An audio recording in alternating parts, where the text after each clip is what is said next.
Hello students, biomolecules हम लोग पढ़ रहे हैं और बायोमोलिक्यूल्स में आज जो हम पढ़ने वाले हैं वो है विटामिन्स। ठीक है, ये तुम लोगों के लिए कोई अजनबी लफ्ज नहीं है। विटामिन्स अक्सर सुनते होगे तुम लोग। आज हम लोग देखेंगे कि विटामिन्स क्या हैं, विटामिन्स हमारे लिए क्यों ज़रूरी हैं, इनका इम्पोर्टेंस हमारी लाइफ में क्या है। ठीक है, तो सबसे पहले हम लोग देखते हैं विटामिन्स का definition. What are vitamins? Vitamins क्या है? देखो, विटामिन्स जो है, सबसे पहली बात ये तो जानते हो कि ये ऑर्गेनिक कंपाउंड है। ऑर्गेनिक कंपाउंड यानी कि वो चीज़ें जो जिनमें कार्बन हाइड्रोजन दोनों मौजूद हों और जो लिविंग ऑर्गेनिज्म से हासिल होती हों, जानदार चीज़ों से हासिल होती हों, उनको हम लोग कहते हैं ऑर्गेनिक। तो ये ऑर्गेनिक कंपाउंड है और ये हमारे डाइट का हिस्सा है। डाइट यानी हमारी खुराक, हमारा खाना। तो हम जो खाते हैं उसमें विटामिन्स भी होते हैं। तुम्हें मालूम है कि हमारी खुराक में 6 चीज़ें शामिल होती हैं। ठीक है, हमारा जो फूड है उसमें 6 चीज़ें शामिल होती हैं। कौन कौन? Carbohydrate, proteins, oils and fats, vitamins, minerals और एक और है, वो है पानी। तो ये 6 चीजें ही हमारी खुराक का हिस्सा है। हम जो कुछ भी खाएं वो इन्हीं 6 में से या इनका 6 का कॉम्बिनेशन कुछ होगा वो। तो ये जो विटामिन्स हैं ये भी हमारे डाइट का, हमारी खुराक का हिस्सा है, लेकिन ये हमें बहुत कम मात्रा में, बहुत कम मकदार में हमें चाहिए होते हैं। ठीक है, इनकी जरूरत हमें बहुत कम होती है, थोड़ी सी होती है, लेकिन इसके बावजूद ये बहुत इंपॉर्टेंट है। अगर वो थोड़ी मात्रा में चाहिए, थोड़ी मकदार में चाहिए, लेकिन अगर वो ना मिले तो उसका बहुत बैड इफेक्ट हमारी सेहत पर पड़ता है, हमारे हेल्थ पर पड़ता है और हम बीमारियों में मुब्तला हो जाते हैं। तो थोड़ा है लेकिन ज़रूरी है। ठीक है, विटामिन्स थोड़े होते हैं लेकिन ज़रूरी होते हैं। तो ये हो गया। ये हमारे डाइट में जो है वेरी स्मॉल अमाउंट्स में ज़रूरी होते हैं और बहुत एसेंशियल हैं, ज़रूरी है। किसके लिए? बॉडी के ग्रोथ के लिए, न्यूट्रिशन के लिए और गुड हेल्थ के लिए। हमारी अच्छी सेहत, अगर हमारे फूड में विटामिन्स नहीं होंगे तो सेहत कभी भी अच्छी नहीं रहेगी। तो ये ज़रूरी है। ओके, तो आगे बढ़ते हैं। विटामिन्स के डेफिनेशन हम लोगों ने पढ़ लिया, अब हम लोग आगे बढ़ते हैं। Characteristics of vitamins. विटामिन्स की जो खुसूसियात, कैरेक्टरिस्टिक्स क्या है?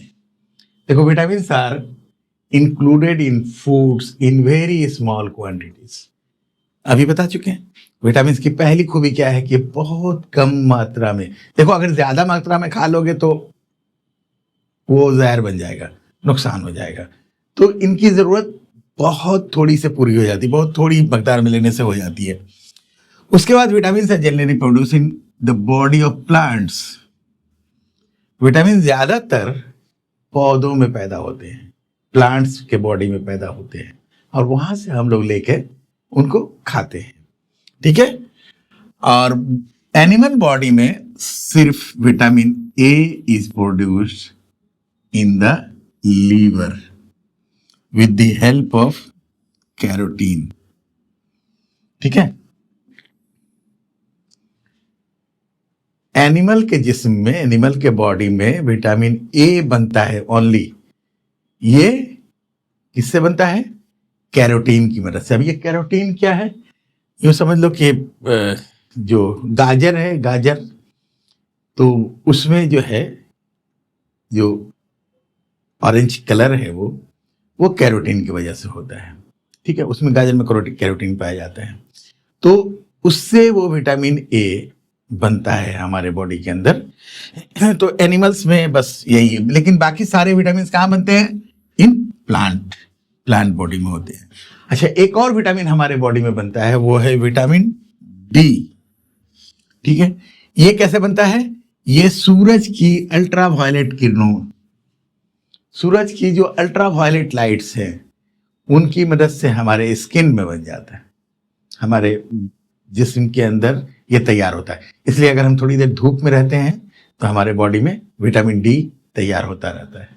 एक और है विटामिन B12, ये हमारे बॉडी के अंदर बनता है with the help of bacterias की मदद से हमारे जिस्म के अंदर, हमारे पेट के अंदर ये बनता है। तो ये 2-3 विटामिन हैं जो एनिमल में बनते हैं, लेकिन बाकी सारे विटामिन कहाँ बनते हैं? प्लांट्स में। हम लोगों को वो कहाँ से मिलते हैं? प्लांट्स को जब हम खाते हैं तो वो हमें मिलते हैं। उसके बाद vitamin increase the activity of enzyme. Vitamin क्या करते हैं? विटामिन हमारे बॉडी में क्या करते हैं? एंजाइम्स की एक्टिविटी को बढ़ा देते हैं, जिसकी वजह से हमारे जिस्म के वो रिएक्शंस बहुत सारे आसानी के साथ होते हैं और हम ठीक ठाक रहते हैं। उसके बाद vitamin are essential for the body's immunity and protection from diseases. ये हमारी बॉडी को डिजीज से, बीमारियों से बचाते हैं, हमारे इम्यूनिटी को ये बढ़ा देते हैं, इसकी वजह से हम बीमारियों से बचते हैं। तो ये सारी ये अहमियत, इंपॉर्टेंस है विटामिन्स का। ओके, नेक्स्ट हम लोग देखते हैं विटामिन्स की किस्में, टाइप्स ऑफ विटामिन्स। देखो, पहली बात समझ लो कि विटामिन्स की बहुत सारी किस्में हैं, बहुत सारे विटामिन्स होते हैं, एक कोई एक विटामिन नहीं है, विटामिन बहुत होते हैं, बहुत सारे होते हैं। तो इनके नाम जो है वो ऐसे तो केमिकल नेम्स हैं, सबके अपने अपने केमिकल नाम, जो केमिकल्स हैं ना, तो उनके नाम भी है। तो कीमियाई नाम, केमिकल नाम तो है ही है, लेकिन वो आम लोगों के लिए बहुत मुश्किल है बोलना, याद रखना। तो क्या किया गया है? इनको एक कॉमन छोटा सा नाम दिया गया है अंग्रेजी के अल्फाबेट से, जैसे ABCDEK, ये नाम दिए गए हैं। तो हम लोग, ये सिंपल से नाम है, vitamin A, vitamin B, vitamin C, vitamin D, vitamin E, vitamin K, ये सारे नाम दिए गए हैं ताकि ये आम लोगों को, जनरल लोगों को आसानी के साथ याद हो जाए। ठीक है, इन सब के फिर केमिकल नेम भी पढ़ोगे अभी तुम लोग। तो ये हो गया टाइप्स। अब इनको हम लोग 2 ग्रुप्स में बांट सकते हैं। विटामिन्स को हम लोग 2 ग्रुप्स में बांट सकते हैं। कुछ विटामिन्स हैं जो इजीली पानी में घुल जाते हैं, they are soluble in water. ठीक है, चंद विटामिन हैं जो इजीली पानी में घुल जाएंगे, वाटर में घुल जाएंगे। ठीक है, यानी हमारे सेल्स के अंदर जो वाटर जो है उसमें वो विटामिन आसानी के साथ घुल जाते हैं। कौन कौन विटामिन है? देखो, 2। ठीक है, इस तस्वीर को ध्यान में रखो। वाटर, इसमें कौन कौन आ रहा है? B और C। ठीक है, B और विटामिन B, विटामिन C, ये दोनों वाटर सोलुबल विटामिन्स है। ये वाटर सोलुबल विटामिन्स हैं, यानी कि पानी में घुलने वाले विटामिन्स। अब बाकी जो विटामिन्स हैं ये पानी में नहीं घुलते। ठीक है, बहुत सारी चीजें हैं ना जो पानी में नहीं घुलती हैं, तो उनको घुलने के लिए फिर ऑयल इस्तेमाल किया होता है, तेल या चर्बी उसमें घुल जाती है। तो इनको हम लोग बोलते हैं fat soluble vitamins. Fat soluble vitamins कौन कौन है?